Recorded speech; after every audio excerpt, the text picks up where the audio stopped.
That should go in.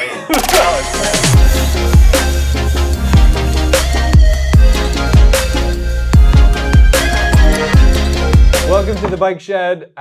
This is episode number 2, where we are talking everything gravel. And if you watched episode number 1, you know how this goes. We talk about everything from how-tos to bike reviews. My name is Devin, the head of content here at Bicycles Online. And I'm Peter.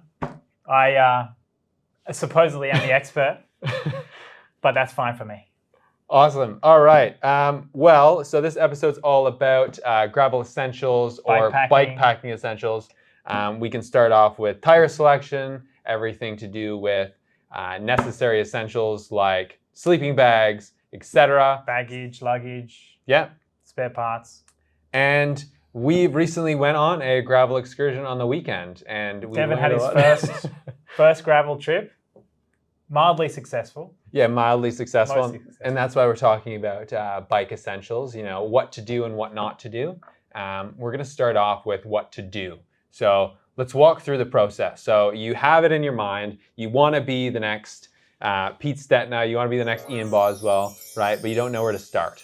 So you get a gravel bike and you need some equipment. Get a bike first. Yeah. Ride the bike. Make sure it's working. Everything's correct. How you would expect it to ride. So you want to solve all your issues, setting up stuff before you go on your trip out to the middle of nowhere where you've got no phone reception. So check you've got a bike that works well to start with, and then you're going to want to put stuff on it. And putting the right stuff will determine whether you have a good trip or maybe or a bad trip. Trip. So starting off with then, tire selection. What would you want to run on your gravel excursion? If you're going off-road, so non-paved surface, you want tires with a bit of volume. So you want a bit of width and height to the tire. So when you hit bumps, cracks in the road, stones, logs, you want the tire to be able to absorb that. So I would say anywhere above a 40C tire in 700C and anywhere above maybe a 45C tire in 650B. So having a bit of width there helps a lot. Traction becomes a bit less important because you have quite a lot of weight on your bike, or you probably will. And so the tire gets squashed into the ground and knobs become a bit less important.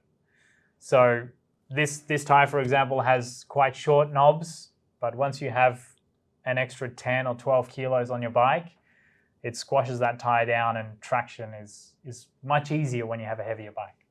Perfect. And when it comes to tire pressure, something I think you need to work on. Yeah, personal preference. But yeah, you can either run it soft and comfy, bit more risk of getting flat tires or a hole, or you can run it a bit firmer, less comfortable, less traction, but maybe a less chance of pinching a tire. So I had my tires soft and comfy, and I did put a hole in the sidewall of one of my tires that needed to be fixed, running tubeless, and I had 60 PSI in the back and then 50 in the front. And my flat came in the back. So it came in the one that had more pressure, but it wasn't quite enough for what I was using. And you had? I had 60 in the front, and then I had 70 in the rear. And JB, which is our videographer, will pop up something here. I've always wanted to do that. Peter getting a flat. Yeah, so I did get a flat. It was repairable. We fixed it. So not such a big deal, but if you're not maybe confident on how to fix that kind of thing on the trail, then maybe err on the side of being a bit firmer, a bit less comfortable, but less chance of getting a flat or having mechanical, something like that. So now that we have tire selection chosen, right, and we have tire pressure, what should we actually bring, or what have you found over the years that is necessary to having an enjoyable experience? You want to be able to finish your ride and not become frustrated if anything was missing, or you came across something that you couldn't fix, but you knew you could fix it if you had the right parts.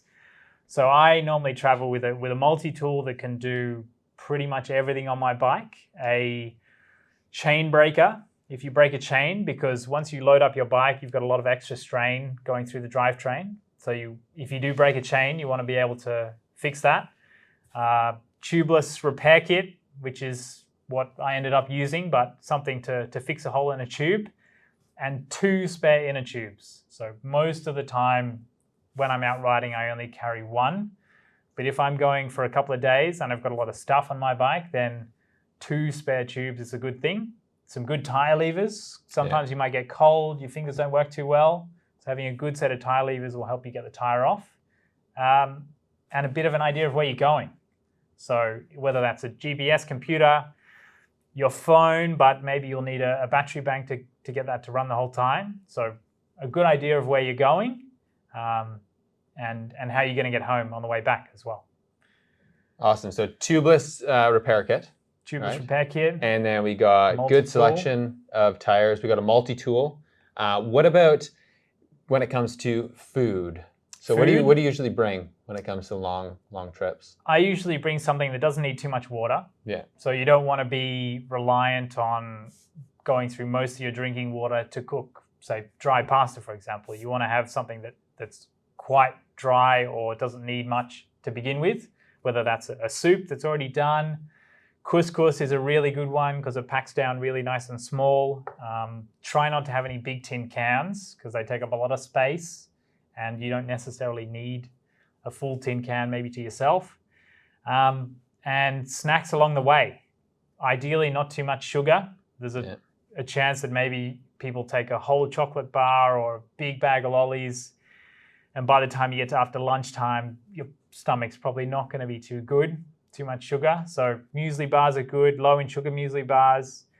Fruit is good, but apples I find have a bit too much sugar for me. I prefer maybe a banana, mandarin, something like that. And something that isn't really soft. So an avocado could make a real big mess if you try and bring that on a bike. I feel like you've done that before. Yeah, I mean, I thought I'd indulge myself, but avocado is not great.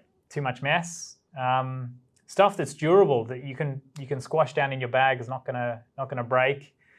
Try not to bring raw chicken because that has juices. Anything. You know, anything too raw. I think Pierre brought a salmon sandwich. Yeah, fish stuff I would avoid. Yeah. So yeah, I think that the guideline is about 60 to 120 grams of carbs. 120 is like pushing it, but around 60 to 100 grams of carbs per hour, right? Not for the whole duration, or else you may bonk. And JB's gonna pop up a photo somewhere here with Eugene going up, walking his bike up a hill, and he'll love that. Yeah. Constant eating, not too much sugar, is good. Durable food, that's ideal. And you can get the condensed pots and pans, like the micro pots and pans, so they come in nice and compact. Same thing with sleeping apparatuses. I think that's the technical term, anyways. When it comes to hammocks, right? You could use that, or small tents. Yeah, small tents. Awnings. Yeah, something that can pack up really, really nice and tight. And there's plenty of brands that have those, right? Size, for me, size is a bit more important than weight, because if you have something that's small, somewhere in close to the middle of your bike or underneath the saddle, for example, then you don't have too much weight outside swinging around. If you have something that's long, like a long tent, and you have the back of that tent swinging like a big tail, it can be a bit uncomfortable going downhill or anything rough. You want to have the weight as close as you can to the middle. So if you have a sleeping mat or a tent poles, you want to try and bring them to the middle of the bike. Yeah.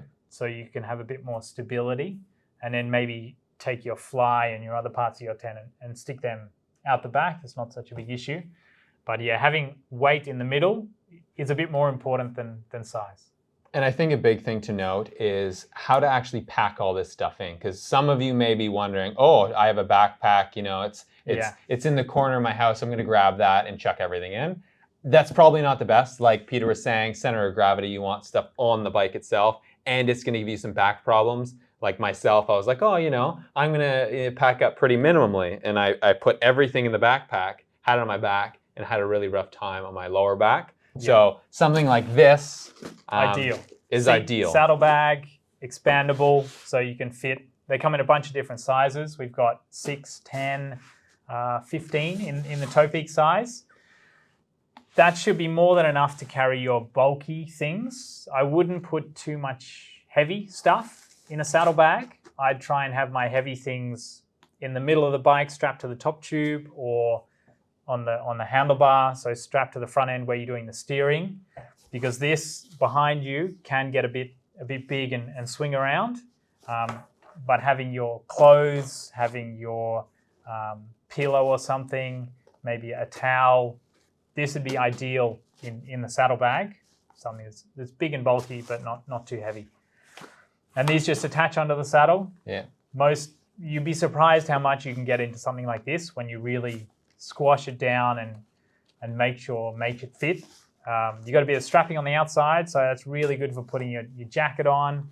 Maybe you get cold. You want to try and stay dry, but I think the bigger issue is keeping warm. Yeah. Having something that's quick at hand, strapping on the outside, it works well. That's good. Yeah, and this right now on the website is $109.99. And again, that's a great price for what you get. And I would even say these are necessary. It's not really an option. I mean, it is an option, but if you want to have an enjoyable trip, you need a saddlebag of some sort. Yeah. And one thing that I learned is always over-prepare and not under-prepare. And I know Pierre was with us, and he over-prepared. However, he had everything and had a very enjoyable experience. He was comfortable. He was comfortable. He was comfortable. Where myself, I forgot a sleeping bag, which made it very difficult in the lower temperatures. When it does come to sleeping bags, Peter had a really cool one where, again, you can bring it up and really condense it so it could fit in the saddlebag. And it was rated for what? Negative? No, that was only a +5. Oh. So if you get a sleeping bag that has down feathers inside, they really pack down very small, but they're really efficient in how warm they keep you. So it is a bit of an investment to go to a down-filled sleeping bag, but getting anything small, as I said before, is much better than dealing with something that's quite big and bulky.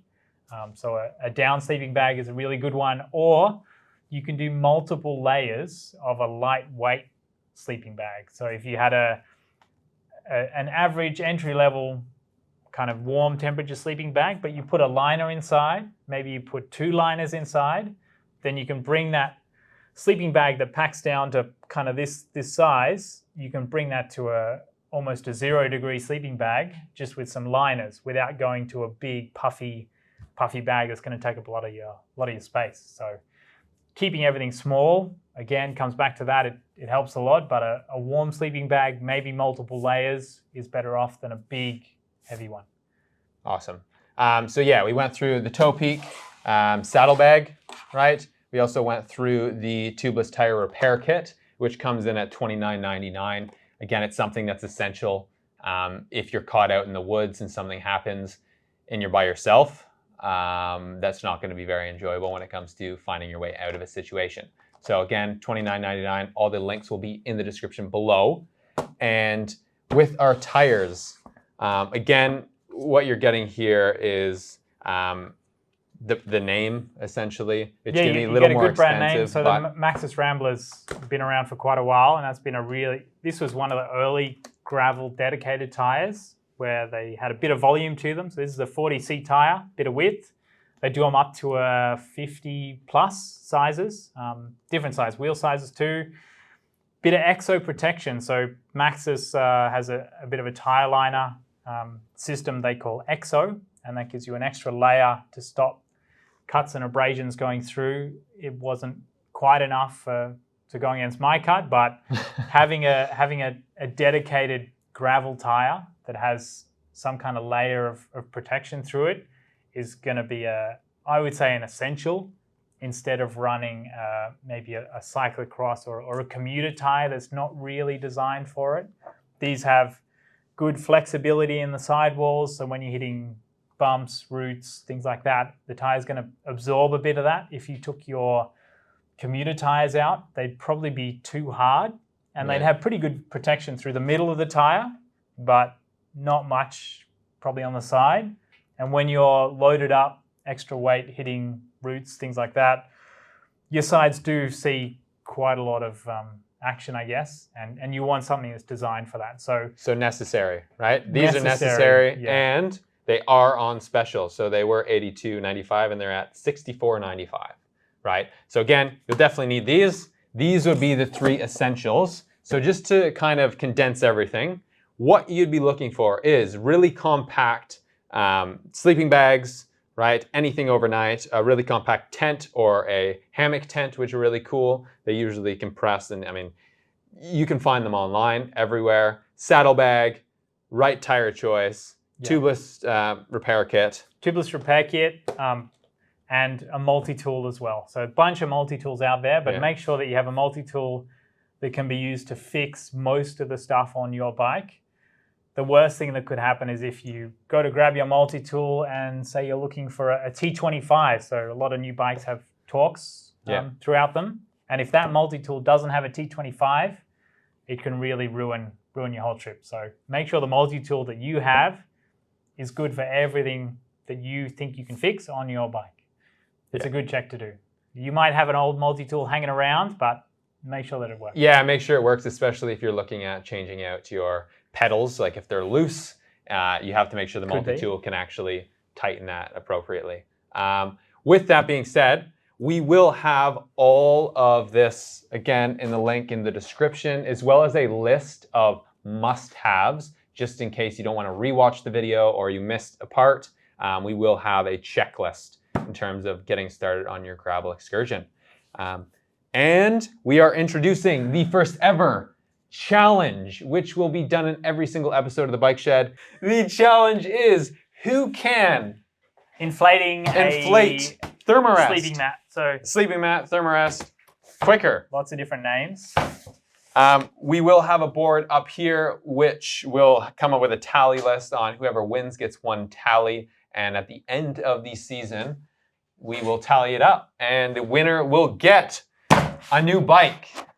Sponsored by bicyclesonline.com.au. But for this one, the loser, what do they have to do? The loser will have to clean. Well, what do you think? Clean what? Clean. So I want Devin to clean my mountain bike that's filthy, and I said I would cleaning. I hate cleaning. Clean some of his marketing shoot bikes, which I mean it's probably pretty easy because they probably haven't been ridden that hard, but my mountain bike is pretty terrible. That's a pretty good deal for me. I have a couple marketing bikes that need some cleaning. So what's going to happen is we have a timer here, and we're going to see who can do it quicker. Well, we're just going to see who has theirs I mean, inflated. It doesn't really matter whatever whoever inflates it, and JB will let us know. So this is my sleeping mat. This is a Xped down mat UL7. If anyone's keen. It's pretty wordy. Yeah. What have you got? Mine's just a thermarest. Just right? a thermarest. Just a thermarest, right? Yeah. I feel like a kid on Christmas. Can I get a head start? Closed? No. Okay. You ready? 1, No, 2, wait. 3. All right, go. I got my pillow. No. It's not coming out, man. It's like. Oh, you should have practiced. I should have practiced. Okay, I've got to pump my nut. God. Ah, there we go.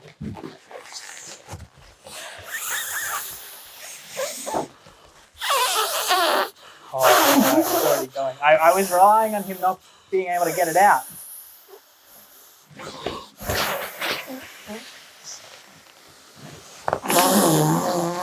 Oh, lung capacity. Oh no! Oh no! Oh, I got it! Ah, damn it! The winner!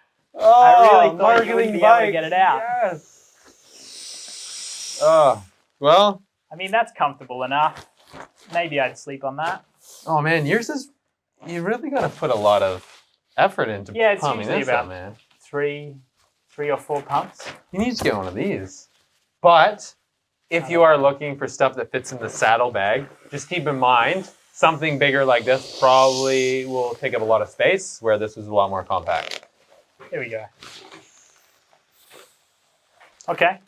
All right. Well, 2 sleeping mats. I'm going to be cleaning some bikes. You're going to be cleaning bikes, and I'm not. Oh, that's so good. All right. Well, with that being said, we hope for your next gravel adventure you learned a lot of essential tips. And again, all of the bullet points and everything you need to know, especially the products that we talked about, will be in the link in the description. Thanks again, Peter, for dedicating some time to come on this show. And we want to see where people go. Yeah. So feedback. How did people's first gravel ride, bikepacking trip go? What did you learn? What did we miss? There's a bunch of stuff that we probably missed. Let us know if there's anything you'd like to see related to bikepacking, and we can try. Yeah. And your favorite products, again, leave them in the comments down below. And if you do have any questions, leave them in the comments below. That concludes episode number 2 of the Bike Shed. JB is going to create something magical right here that's going to pop up.